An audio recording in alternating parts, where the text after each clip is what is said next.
Welcome to the Influential Christian Entrepreneur Podcast, where we uncover the inspiring stories and strategies of successful Christian entrepreneurs. In today's episode, we have the pleasure of interviewing Allie Bloyd, who is a coach, consultant, and agency owner, and also author of this amazing book, Uncensored America. Hello, Allie. Thanks for being here today. How are you? I'm great. Thank you so much for having me. Excited to do this with you today. Thank you. And so tell me a little bit more about what it is that you do, because I know I only had a one-liner, and I know that there's a whole lot about what you do. Tell us more. Yeah, absolutely. So I have a couple of different groups of people that I serve. The first would be the local business owner. So I help local business owners grow their business, sometimes start their business, using paid advertising to get a consistent flow of leads, bookings, and customers coming through the door. So we do that with, again, paid advertising. We also focus on back-end strategies. So funnel strategy, email, text message marketing, automations, and systems. So local business owners was always the primary group of people that I set out to work with. Through the time that I started working with them, I had a lot of marketers and agency owners reaching out to me for help, and I ended up adding that group of people to my programs and services as well. So I also help those agency owners who work with local businesses get better results for their clients and also improve their own business, get better results for that agency business itself. Through the journey that I've had, I have become a seven-figure coach and consultant. So I also help with other people who are looking to get into the info business space. So I have three different groups of people that I serve. Really, it all centers around paid advertising, back-end marketing strategies, sales, automations, and systems that will allow you to grow with less time and more efficiency. So that's kind of the general overview of what I do. I do it in a variety of ways. We have do-it-yourself options, done with you options, and done for you options. So we kind of cover the gamut in terms of what somebody might need. But I love the groups of people that I serve. I love getting to, meet so many different types of entrepreneurs, learn about their business, and create unique strategies to work for those different types of businesses. So it really keeps me on my toes and allows me to, kind of have something different every day. I don't just work with the same type of person over and over. Over and over. How long have you been doing this? So I have been in business for a little over 5 years now. Before that, I was a marketing director for about 5 years. I've been in marketing, advertising, design for about, 12 or 13 years now in total. So it's been an evolution, but doing what I do now has been about 4 to 5 years. Perfect. And so this is called, of course, the Influential Christian Entrepreneur Podcast. And I invited you because through your content, I was able to surmise, I was able to glean that you are a Christian entrepreneur. Yep. And I wanted to know, how did you become a Christian? Have you always been a Christian? Are you what they call a cradle Christian, or did you become a Christian later on? Yeah, so my family is Christian. And so I have really been raised from the beginning to love the Lord and to know the Lord.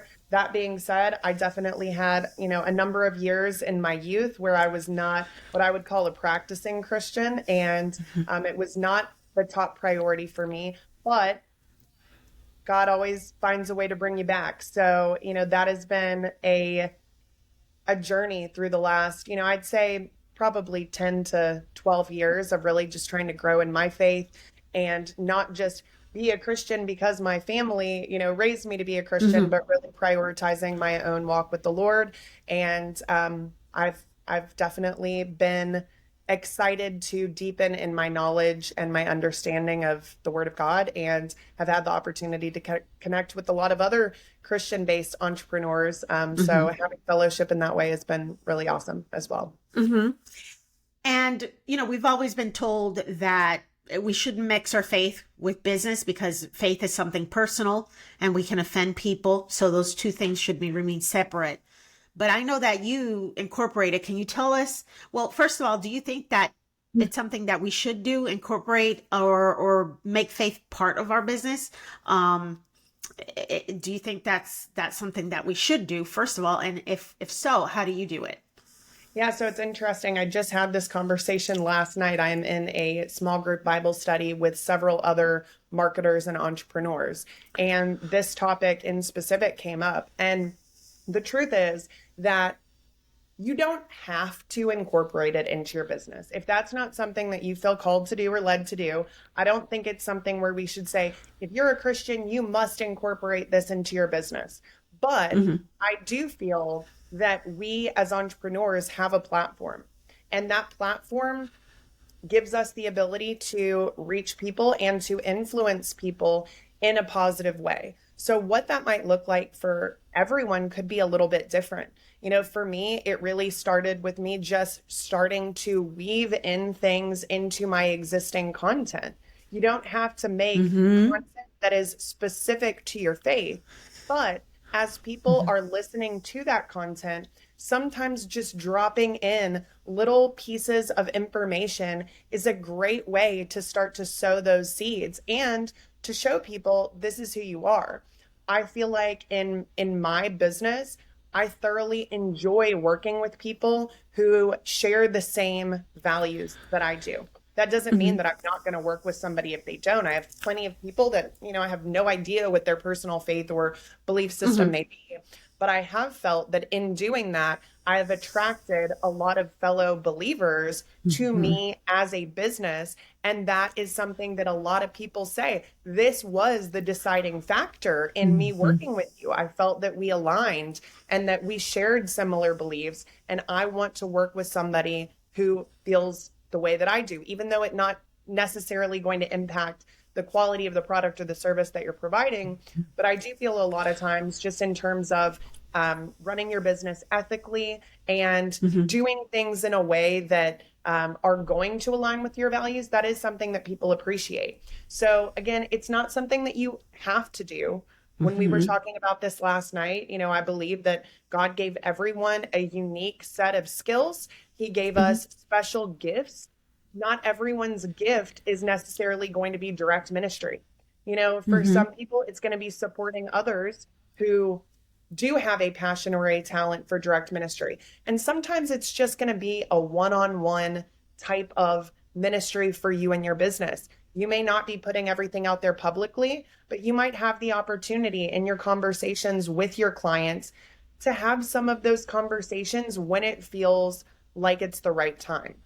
So, just telling my story as well of business growth, that gives me a very natural opportunity to talk about that as well, because my faith has been a big part of where I am today. And Hmm. so that's done in a way that you don't feel like you're pushing it on other people. You're simply telling your own story, but that people can say, hey, this person is aligned with my beliefs, and I feel like they'd be a great person to work with. On that same note, there are people who have chosen not to work with me for those reasons as well. And that's okay. As a business owner, you're not going to be for everyone anyway. So you have to decide, who do I really want to be for? And who am Hmm. I okay to not be for? So Right. outside of that, you mentioned my book. I have been writing poetry since I was very young. And a lot of my poetry has always been about my faith. I write poetry on a variety of topics, but that's something that I've done, for many, many years. And in 2020, late 2020, I decided I want to publish this book. It had nothing to do with business necessarily. This was Hmm. something that I felt was really needed given the times that we were in. And I was able to add a chapter in the book that is specifically focused on faith and spiritual things. There are other pieces of different poems throughout that book that also reference faith and God and the things that I believe in. And in publishing that book, I didn't know how it was going to be received by the business community because, again, it's not necessarily a business book at all. And it was a great reception. There were It so was. many people who loved that I was doing this, that loved that I was standing up for what I believed in, that I was not Hmm. shy about talking about the Lord. And I think there is a whole group of Christian entrepreneurs out there that are Hmm. either scared to Hmm. speak up in that way, Yes. or that maybe they do it and they just really love to see when other people are doing it. So by sharing those things in our personal story or weaving it into some of our content, you can actually encourage other people to speak out as well because they see somebody doing it and they say, hey, you know what? That gives me the confidence and the encouragement that I need to start doing this as well. So if there is a greater opportunity for you to be even more bulls in your faith, absolutely do it. But again, I don't feel like it's a one size fits all. I feel that everyone has different opportunities to share at different times and in different places. And it's really about, I think just asking God, what do you want me to do with what I Hmm. have?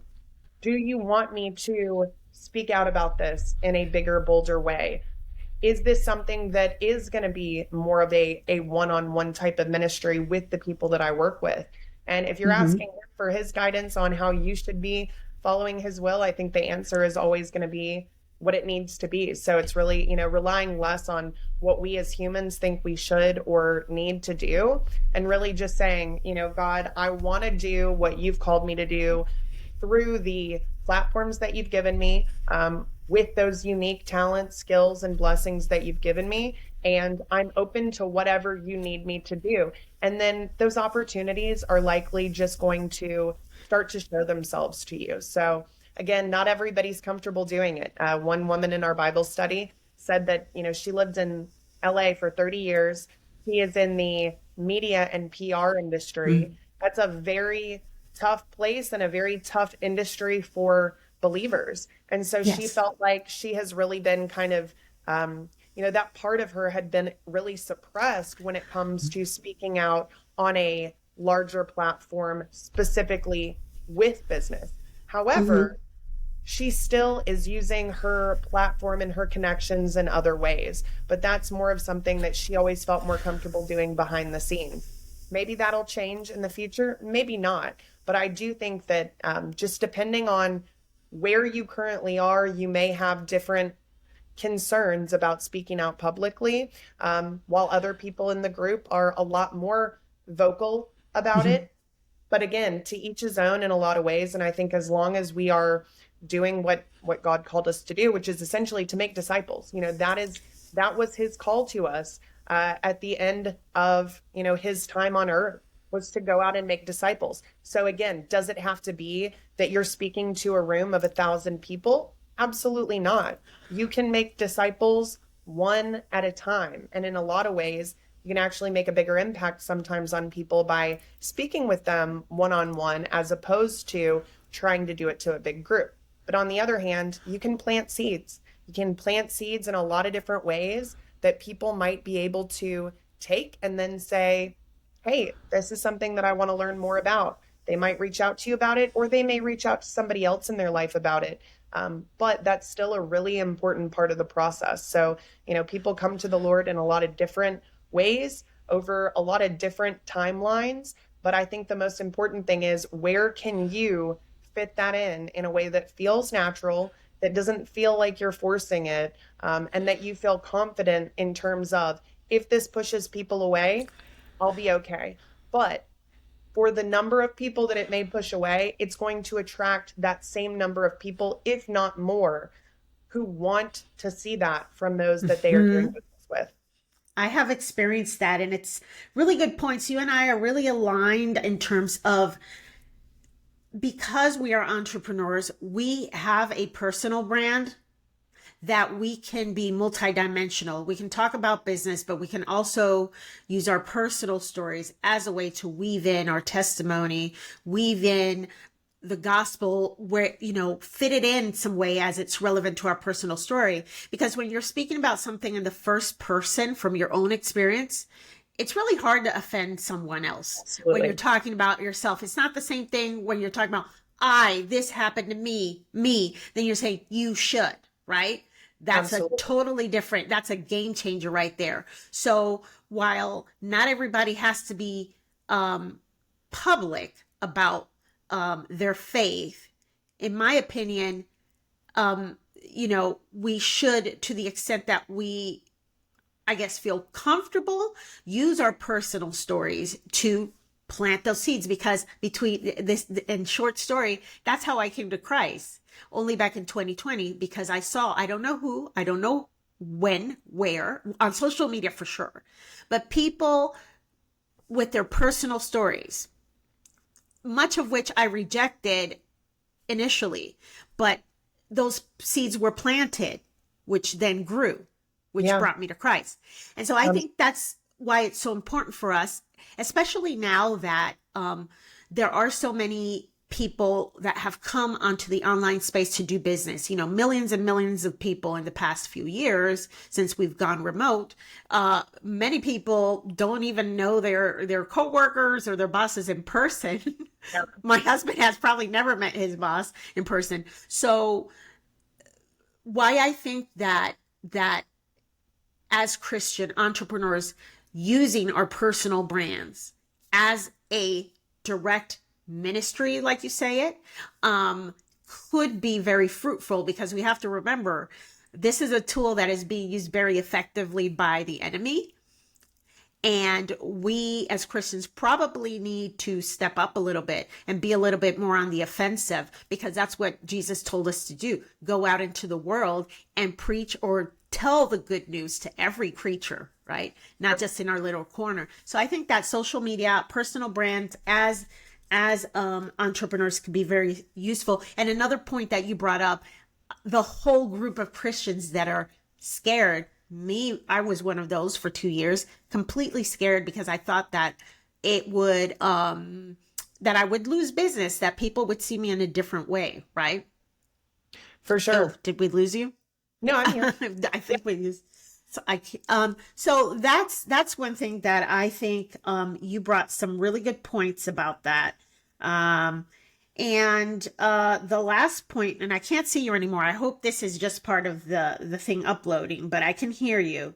So thanks for that insight, Allie. I think that really brings it home, and how we as Christians who are entrepreneurs can help increase God's kingdom, build God's kingdom, because you and I agree that the times we are in, which is why you wrote this book, we're in a spiritual war, and we have to use everything at our disposal to bring people to God, and do it in a way that doesn't feel forceful, doesn't feel mean-spirited, which is a one reason why so many people criticize Christians, because in the past many people may have been their approach might not have been the best, right? And while people will be offended by the truth, no matter how you say it, no matter what you say, the truth is always going to offend people, but the way you say it could make a real difference, for sure.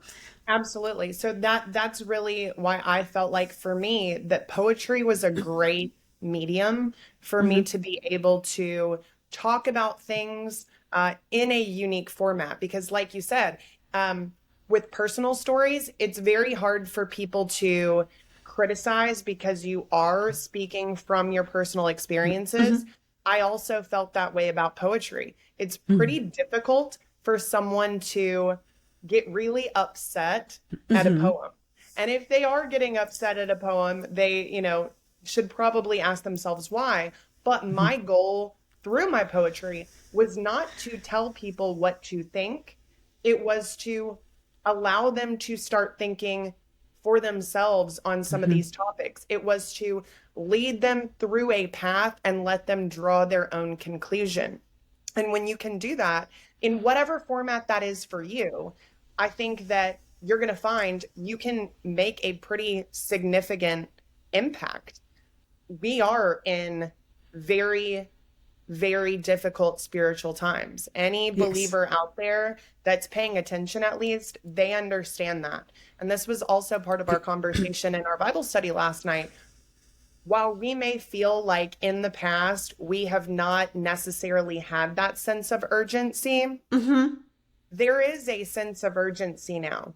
And again, there was a sense of urgency before, but I think it's only gotten more and more clear. So the question that we really have to ask ourselves is, how much do we care about the salvation of others?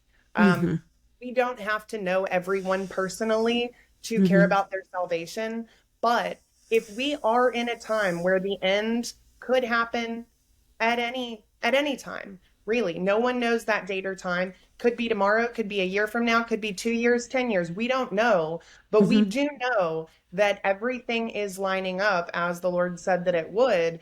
And because of that, people's eternity is on the line. You know, somebody may have never heard the gospel. Somebody may have never seen anything that encouraged them to look more into the Lord or to start reading the Bible. And one thing that you say could be that catalyst, just like you said it was for you. I think that's so incredible. And it's such a great illustration of someone's social media content. You don't even remember who it was started to plant those seeds for you. You could be that person that is planting seeds that will change someone's entire eternity. And the thing that we really have to remember is there will be a point in which we don't have the opportunity to do that anymore necessarily. And while everyone will not accept Christ, we already know that. We already know that, the gates to heaven are narrow and few will find it, and the gates to hell are wide and many will find it. We know we're not going to change everyone's mind. And in a lot of ways, it's not really up to us to change their mind in certain ways. I think there are times and places to be able to have those conversations that are more I wouldn't say structured like a debate, but where you Hmm. do have the opportunity to go back and forth with someone who shares very different beliefs and present them with facts and present them with information that could change their mind. A lot of times it's going to be people who are already seeing things that are happening in the world. I think we actually have a great opportunity with that because with some of the things that are happening, it's never Hmm. been more clear that this is a battle of good versus evil. And Yeah. you don't even have to convince many people of that. There may Yeah. be a lot of people who are not believers or who have never really been strong in any type of faith, but they know what's right and wrong. And they see what's happening and they see how crazy things are getting. And their only conclusion can be this is evil. And when you Hmm. have someone who sees evil, it's a great opportunity because what's the opposite of evil? It's good. And It's good, right?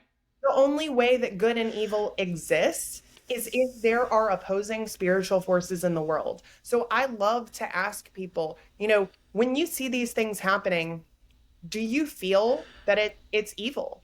And if they say yes, it is such a great segue into the conversation because they already see one of the opposing forces. And then you can simply use that to say, if you see that this is evil and evil exists, there must be something opposite to that. And if you can already feel those spiritual forces at work, then you're already halfway there. Because believing that we are not on this planet on our own without a God or without consequences, then we really don't, we don't have any reason to think any deeper about the subject. But if you do realize that there are heavenly realms, that there are spiritual forces that we cannot see, but we can feel and we can see the impacts of them, then Hmm. that just gives people that footing that they need to start to accept that there are things that I may not have ever known about. They were there the whole time. And this Hmm. would be a great opportunity to start to learn about them. So, the more crazy the world goes, the better chance we have of sharing this with people who in the past would not have been receptive. And a lot of times because they didn't have a reason to be receptive. Hmm. Things are going well in life. If you're not dealing with any significant challenges or if you don't see things going crazy, you may think you don't need God. But it's in the times where you do see how much we all need him, how much morality has been corroding. And again, just what the spiritual forces of evil are doing in our world, then you finally have that reason to say, okay, this is something that I think I may need, or I may be at least open to hearing. So, To hearing it. yeah. And a lot of people like to kind of mix in spiritual and political. And the truth Mm-hmm. is, there is so much overlap. It's hard to Mm-hmm. at this point that political events are unrelated to spiritual warfare. Correct. They're directly Yes. tied. That is how the enemy loves to use his foot soldiers, is through those channels. And you don't have to be overtly political to point Right. out what is happening in the political sphere, because it directly contradicts God's word. These are very intertwined in so Mm-hmm. many ways. And for me, I am a relatively political person. I mean, I've Mm-hmm. always paid very close attention to Mm-hmm. US politics, to politics throughout the world. And Mm-hmm. it is never been more clear that, the political space is ground zero, for this battle. So if you do have a passion for politics and what's happening, use those events to weave that information in there. If you're not, again, there are a lot of other ways that you can utilize it. But I think, we as Christians have really kind of been programmed in a lot of ways to try and separate politics from our Yes. spiritual beliefs, Yes. but they're not Which is separate. why pastors don't talk about anything political at church. And how can you not, if it's so intertwined, right? The enemy uses politics, media, entertainment, education, all of those realms, business. So how can you not talk about those things and completely like they don't exist, right? And you Yeah. articulated exactly what happened to me, that I saw evil.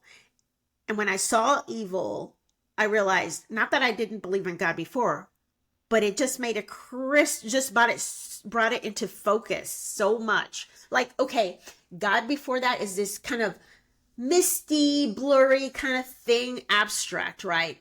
Yep. When I actually saw everything happening in the world, evil became so real, so palpable, so undeniably evident that I would have to literally stick my head in the ground to not see it. Yeah. And so when you come to that realization, call it discernment, I don't know, um, you realize that if this is so real, then the opposite also has to be true. And then you start looking for evidence of good and how Yeah. it is working. And that those things add to the content that I'd been seeing here and there, just kind of came together. And you put that point so beautifully about, us Christians, we don't want anything to do with politics. But I don't think you can really exclude it. I mean, like you say, you don't have to be a political person and you don't have to be in a party or be for a certain candidate, but it is directly related to the spiritual It is. warfare we're having. And you know what? That has been, in my mind, a lot more of the ways that it is better presented. If you are talking about political things, let's be Mm-hmm. honest, we're all human. So any political candidate is only human. And that Mm-hmm. no political candidate is perfect. I don't care if they support your beliefs or not. Mm-hmm. People are people. I like to focus less on people and more on events, or Mm-hmm. more on concepts, because if you are going into the conversation focusing on individuals, it is so easy for people to focus their response on those individuals. If you Mm-hmm. give people anything that they can kind of grab onto to rebut what you're saying, you are not going to show them the full concept that you're talking about. So if you can really remove some of the individuals from the conversation, the parties from the conversation, because there's good and evil on both sides. There are good, people themselves in any party. There are people who I would say are relatively good as a Mm-hmm. human being, but there are people that are very evil on both sides. So if you make that the cornerstone of your argument, you're going to fail, and you're not Yeah. going to convince people or show people what it is you're really trying to say. So again, keep it more focused on the topics, the Mm-hmm. events that are taking place, as opposed to the individual people involved, Right. and you're going to have a lot more success. So my my response strategy when I am in these conversations, whether it's on social media or in person, because I like engaging with people on social media. If I'm talking about something, I want to have those conversations. And what you will find is that people who don't agree, they don't actually have a reason that they don't agree, or Mm-hmm. they don't have any evidence or information to back it up with. And so Mm-hmm. instead of just letting people kind of get on these rants and get off topic, you always want to keep it focused back to that single topic that you're discussing. And the best way to do that is with a single question as an answer. Stop responding with statements, start responding with questions. Questions are designed to open people's minds. They're designed to Mm. make people think. That's what we want to do here. We don't want to tell someone what to do or what to think. We want to make it easier for them to come to that conclusion on their own. That's the only way that anybody buys into anything, whether it's in business or whether it's in our personal life. It has to be our choice, it has to be our idea. So when people feel like they're being told what to do, their Mm. natural response is to push back and to reject it.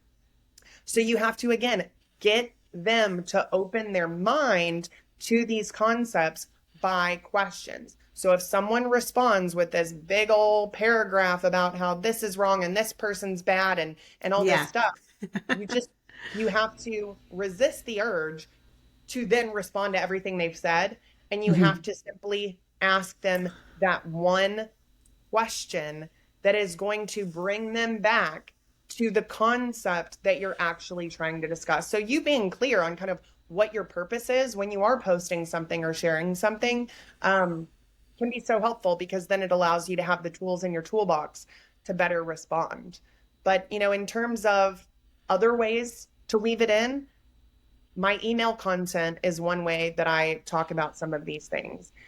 I talk about Good Friday. I send emails that are focused on Easter and the meaning of Easter. I send emails about Christmas and the birth of Christ, Mm-hmm. talking about those things as it is appropriate. Mm-hmm. It's a very simple way to, again, just weave that in there. And if people unsubscribe from those emails because of it, that's fine.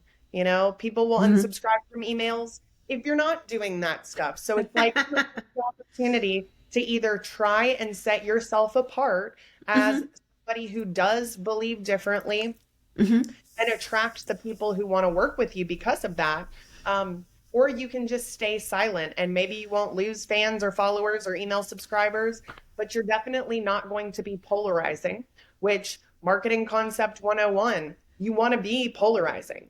I And you're going to never be vanilla. Nobody wants to be vanilla. Exactly. And, in the past, I always wondered, this was years ago when I was learning more and more about the concepts of polarity. I was thinking, well, I don't think I'm very polarizing. Like, I'm not going to try and be polarizing just for the sake of being polarizing. Mm-hmm. But what I realized was who I am in general is polarizing. My Mm-hmm. beliefs on certain things are polarizing. But Yes. again, it's so great for you because you have to be able to repel the wrong audience and attract the right audience. Doesn't mean you got to work it into every single thing you're ever doing, but people will really appreciate that. And I think that was the biggest thing that I learned when I started to be a lot more vocal about this stuff is it actually is going to work in my favor, not to my detriment. I was willing for it to hurt me though. I said, Mm-hmm. if this hurts my business, so be it. I feel like I cannot stay silent on certain things any longer. So I went Mm-hmm. into it with the belief that this may not work well for me Mm-hmm. financially, but God allowed that to work for me so well. And again, it attracted so many people who believe in the same exact way. And because I'm not doing it in this holier than thou type of forceful approach, Mm-hmm. there are plenty of people who don't share the same beliefs that I do who still want to work with me because what I can offer to them Mm-hmm. business perspective is still what they need. So I think Mm-hmm.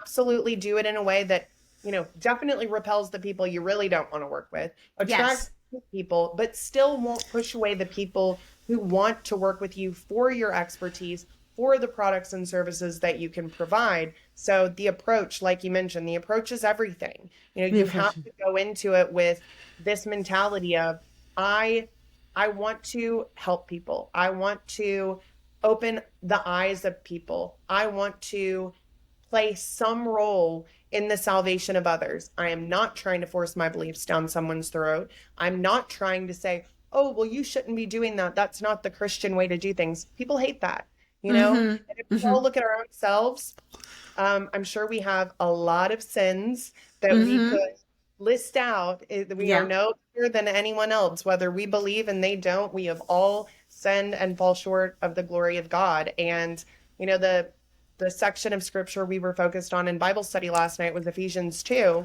Mm-hmm. And we've all been saved by grace. Nothing that we have done has saved us, but through faith. We're saved by grace, but through faith is how we accept that gift. Faith is not something that is very difficult for some people. They could come to that faith very, very quickly, and that's it. Then they can dive deeper and try and grow in their own relationship. But giving somebody the information that would allow them to have that faith, Mm-hmm.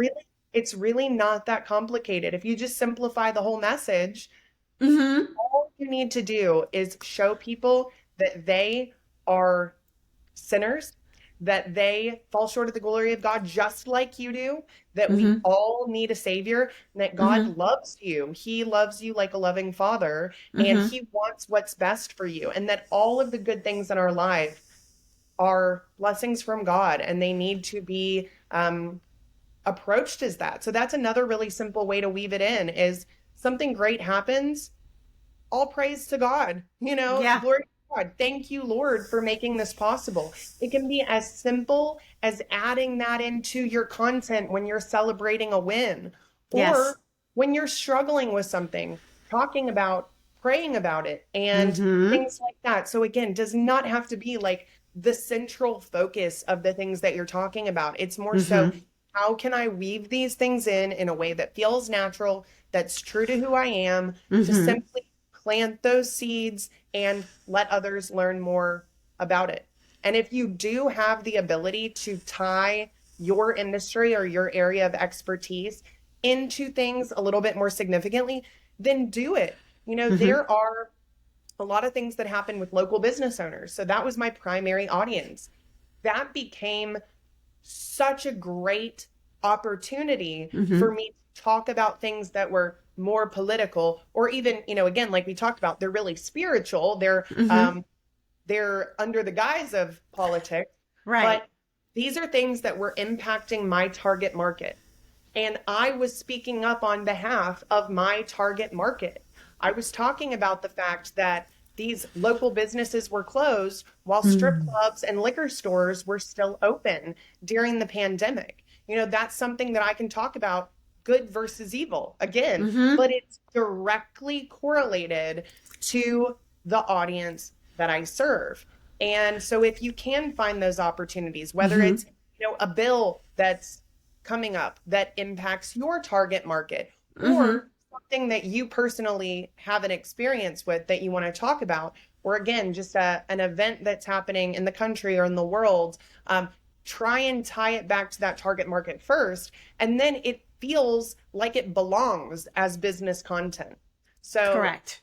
also, what you were saying about the personal brand, it's so great to be able to use those personal profiles that Mm-hmm. for most of us are for business. Like my Yes. personal Facebook profile, that's one of the places where I do most of the content in this regard. And I see my personal Facebook profile as a business tool. I Yes. don't really care that much for social media as a whole, but for business, it's obviously amazing. And so it feels very natural when Mm-hmm. you are using those more personal platforms Mm-hmm. for those conversations. You can still do it on your business pages, but again, that's when you want to be a little bit more careful about weaving it in directly to your target market and things that have some sort of direct correlation to what it is that Business. you do or sell. Yes, So, and you can be very creative with your personal profiles and personal brand because it's about you.